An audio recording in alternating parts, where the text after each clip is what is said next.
Hello and welcome to the FUTVE English Podcast in collaboration with World Football Index, a unique mix of fandom and journalism. FUTVE English is your one-stop shop for all things Venezuelan football in the English language, from the men's to the women's and the domestic leagues to the national teams. We are joined today by Javier Semeler, a notable person in the world of Liga FUTVE. He's not only a commentator and a TV pundit, but also formerly part of Mundo es un Balón, and now a tactical analyst and opposition analyst for Carabobo Football Club. And as you probably know, Carabobo Football Club have just won the Apertura title in Liga FUTVE, their first silverware in their history, and Javier Semeler's debut season with Carabobo. Javier, thank you for joining us today. How are you? Hi, Jordan. No, thanks to you. Thanks to you for the invitation. It's a pleasure to be here, and also thanks for the presentation. No, the pleasure is mine. So, Javier, many people in Liga FUTVE will know a bit about you. They know of your Twitter account. They know of your TV appearances, an increasing amount of TV appearances for the national, for the women's team, for Liga FUTVE matches as well. But this year, your professional growth has continued. You've taken a step club side, and you're now a opposition analyst for Carabobo. I know that you have been part of the work at La Pizarra DT. Could you tell us a bit about how the opportunity to work for Carabobo arose? Yeah, well, I started in this soccer world in 2020. Like you said, La Pizarra DT was one of my football schools. I have made some courses about analyst, scouting. So I always have been very close to the analyst role, but I have never had the chance and the opportunity of making part of a soccer team. So now in 2024, I knew Salvatore Simeone, who is the deportive director of Carabobo. I interviewed him like in 2022. So in that moment, I have the first contact with him, and I always said him that I would like to participate to help the club to keep growing, because I think Carabobo they have like 2 years making good things in Liga FUTVE. So I want to help.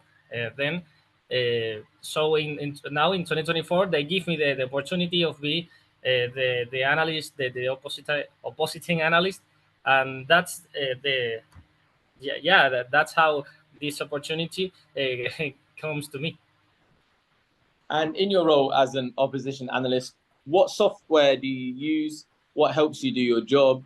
And on a day-to-day basis, what are you doing for Carabobo? Yeah, well, I have to make informs of the rival of the week.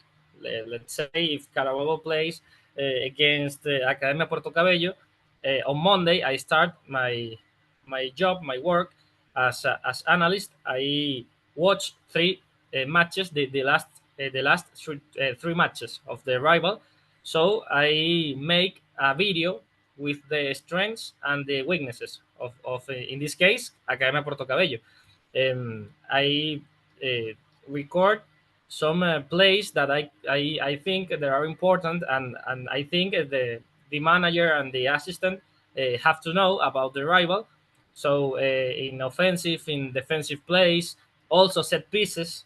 There are 2 assistants of Diego Merino who work alongside with me.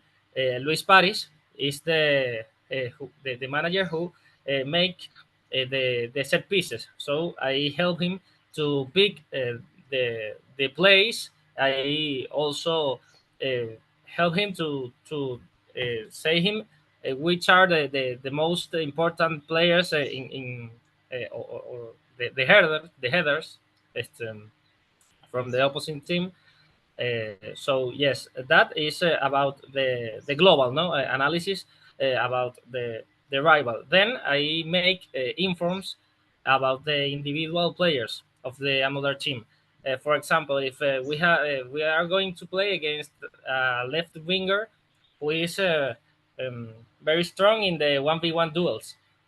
Well, so in that inform, I put that information, and it could be also. I think it's it will be good for the manager and also for our players. If we are going to face a good left winger, it's I think it's important our right back have all the information that he needs to know what he's going to face in that match. Okay. And what software do you use to do your opposition analysis? Is it just one piece of software? Is it just Scout, or have you got other tools to make your assessments?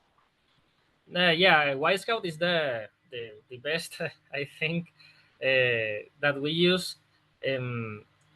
From Scout, I download the videos, and also I can watch the stats that I think they are important. Really, I just use Scout.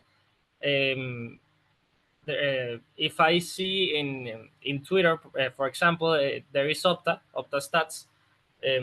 I can also use that stats. I don't have an account of Opta, but they publish on Twitter some stats or data that it could be useful for me. So if I see something that I can use, I always will be able to use it. So obviously this year, Liga FUTVE is back on Scout. Last year it wasn't on Scout, and perhaps that would have posed some challenges for an opposition analyst in Liga FUTVE, although Opta did have their products in the league last year. But what are some of the challenges of opposition analysis that you think are perhaps unique to Venezuela? Yeah, I think in Venezuela we are we have not all the softwares that we could have, or that I think or I consider that they are important.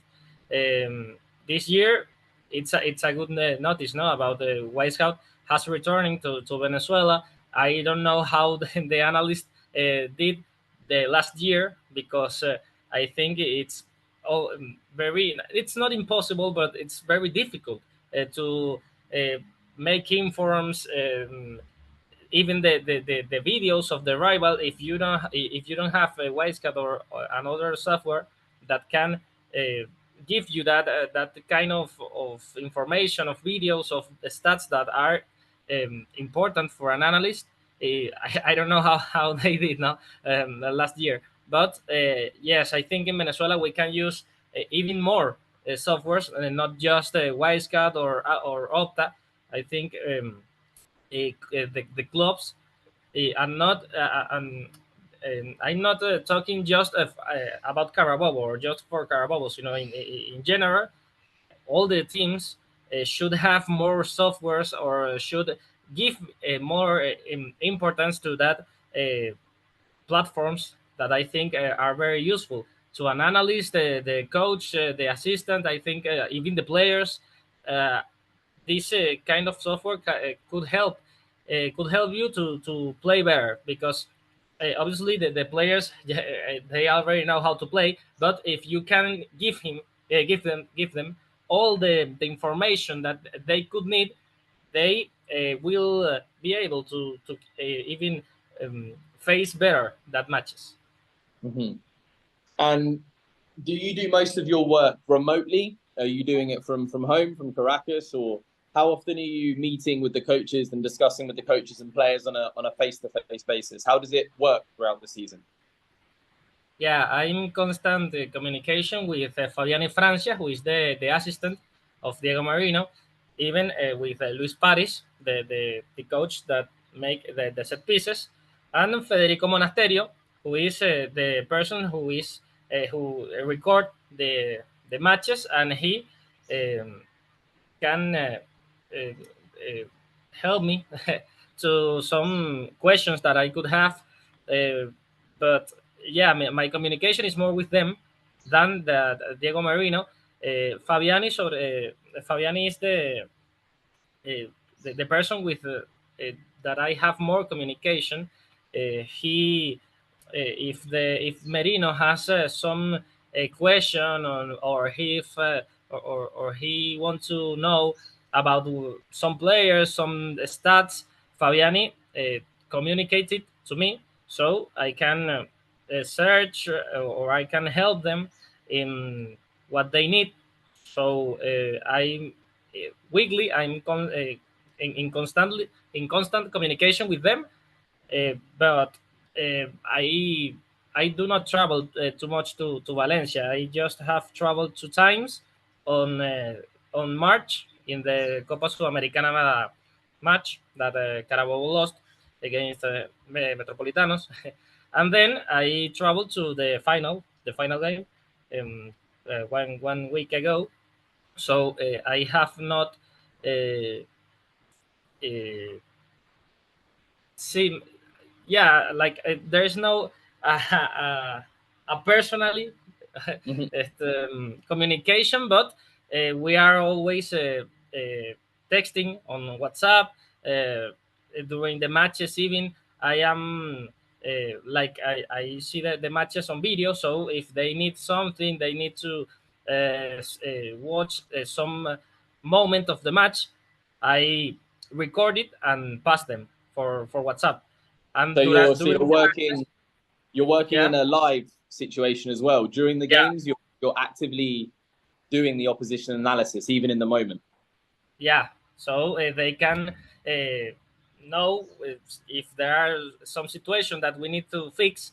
I can tell them, and doing that live work during the matches. So last week, the Copa Venezuela began, and Carabobo were against Yaracoyanos, a team that are in the second division. How did the preparation for that game from an opposition analyst stance point differ? Because obviously you weren't able to use Scout in the same way you would for the league format. Yeah, it was most difficult than the first division matches, as you said.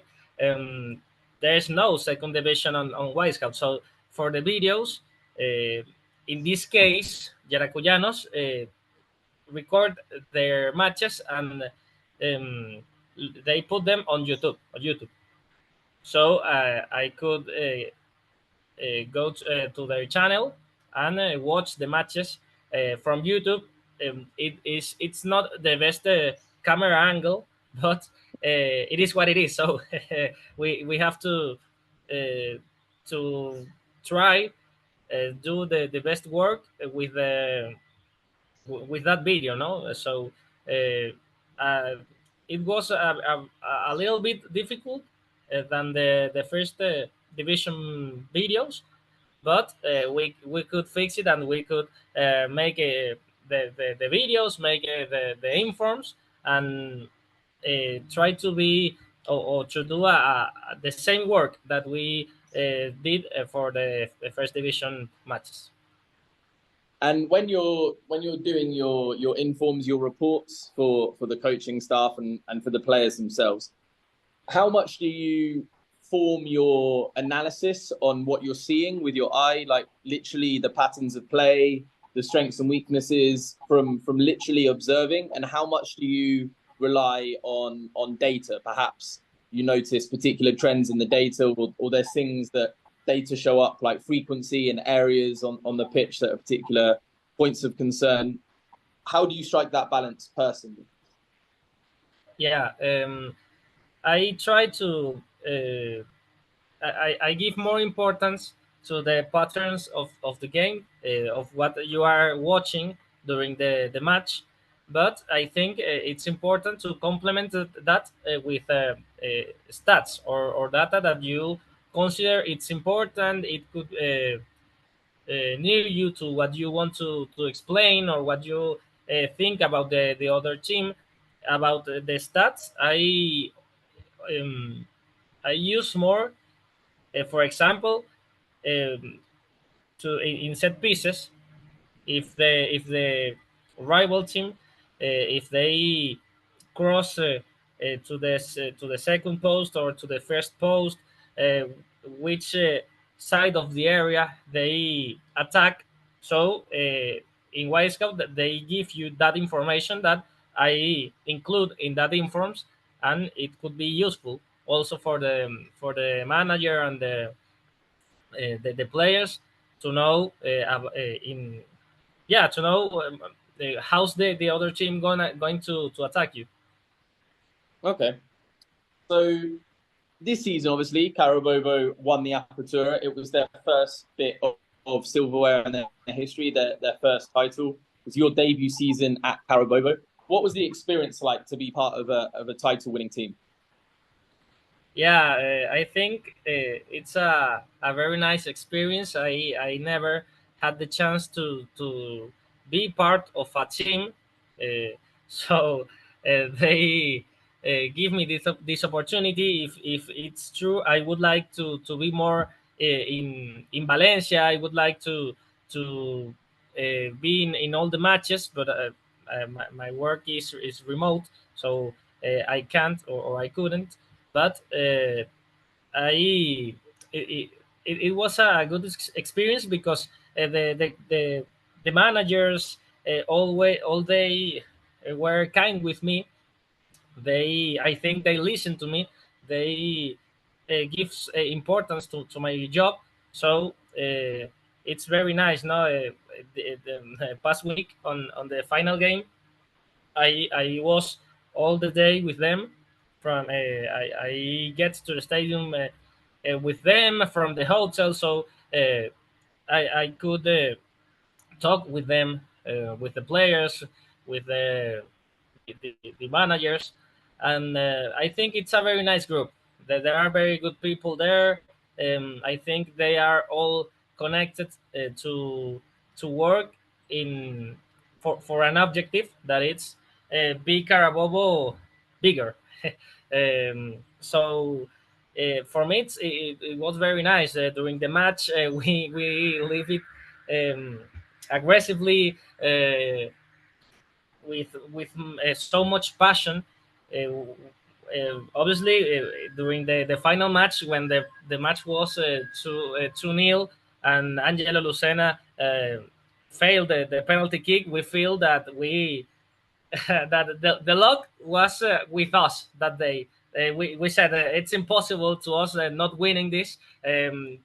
Obviously, with the penalty kick, we were scary because there were 10 minutes left in the match, and so we said, well, we were 2-0. We are very close to the win, and now this penalty kick could change the things, but unfortunately for us, Lucena fails it. So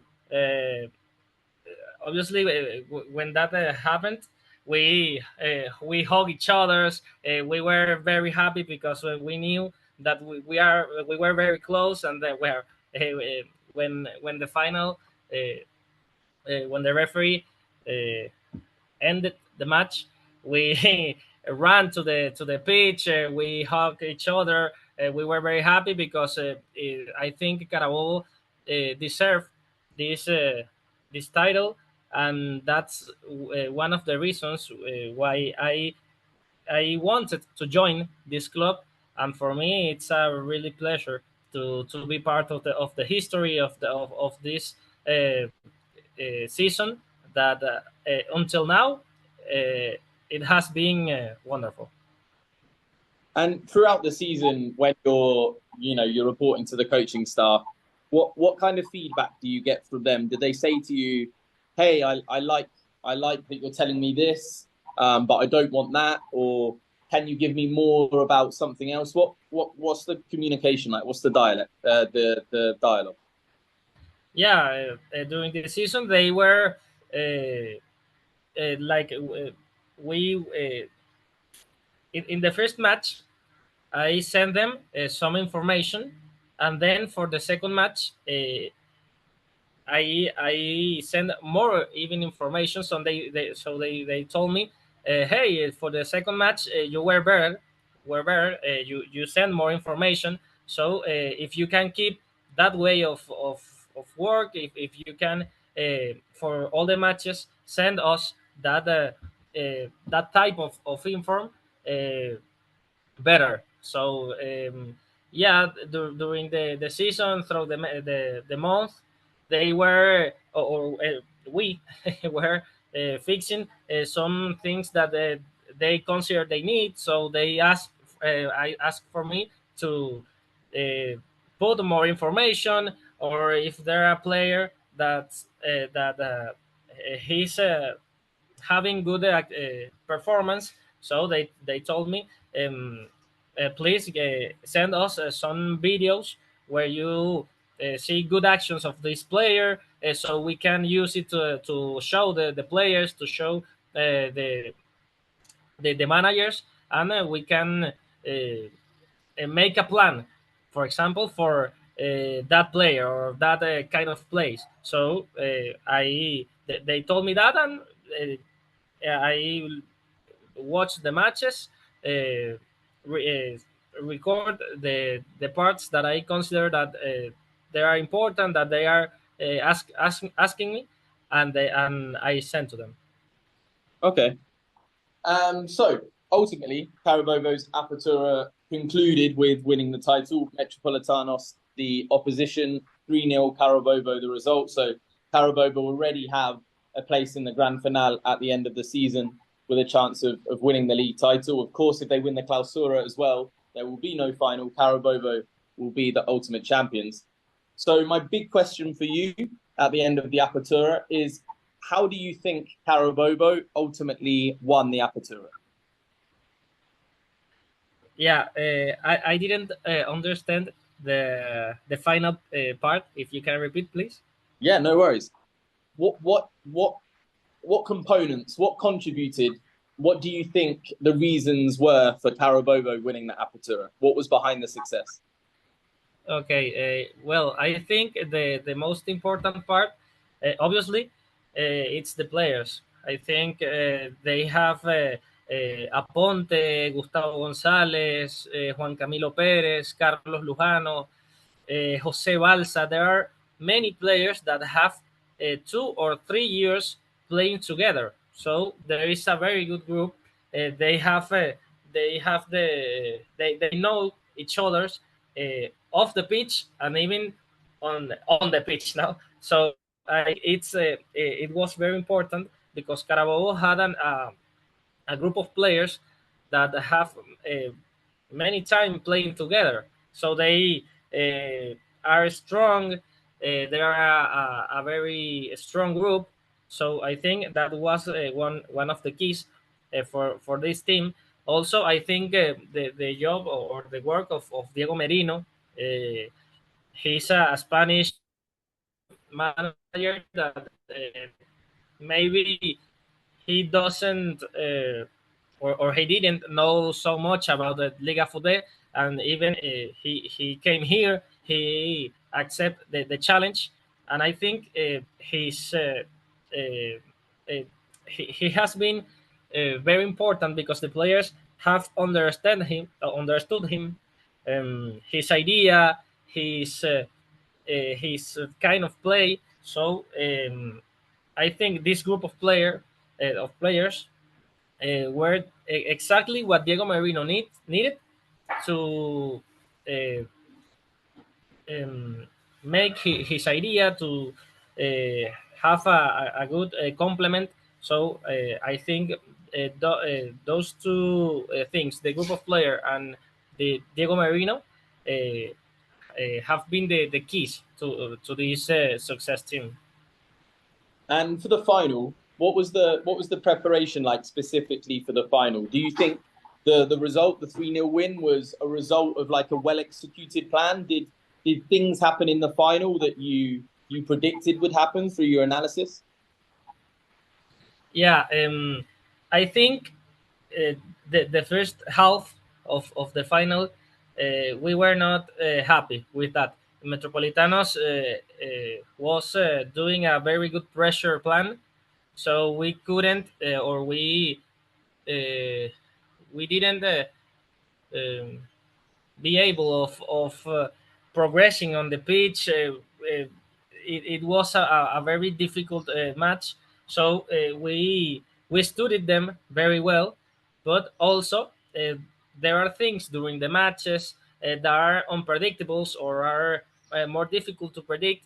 It was um, yeah, we knew how they were to play this that on that day, and but they surprised us during that first half because it was a very difficult match. We couldn't progress with the ball. They were counter-attacking very well. Ortiz and Barreiro were able to help them on their counterattacks, and we were not in a comfort zone during the first half. Then in the second half, I think Carabobo fixed some things that we needed on the ball, in the off the ball movements with Gustavo, with Juan Camilo. Then I think it was very important the substitution of Robert Hernandez for Juan Carlos Ortiz, which ended the game being the MVP with 2 goals. We knew what they were or how they like their plan, match plan. They do a very good work, but I think the most important thing of all problems that we had is that we could fix it during the game, and we could reach the win. Excellent. Well, congratulations again for the final win. It's it's you're a big part of the success. Javier, to wrap up the podcast, we've got 4 minutes left. I've got 2 questions for you, so short answers. For someone that, for anyone listening that isn't too familiar with Liga FUTVE, perhaps they're new to Liga FUTVE or they don't get to watch much Liga FUTVE, how would you summarize the style of football in Venezuela's league? Yeah, you can repeat it, please. For someone that doesn't watch too much Liga FUTVE, that's listening to the podcast or isn't too familiar, how would you describe the style of football in Liga FUTVE? Okay, yeah, I think it's a very vertical game. In Liga FUTVE, there is a lot of talent, a lot of creative players. So if I had to describe it, I think that would be the word, like a creative game that maybe sometimes it could be difficult to watch because there are matches that are not very entertaining.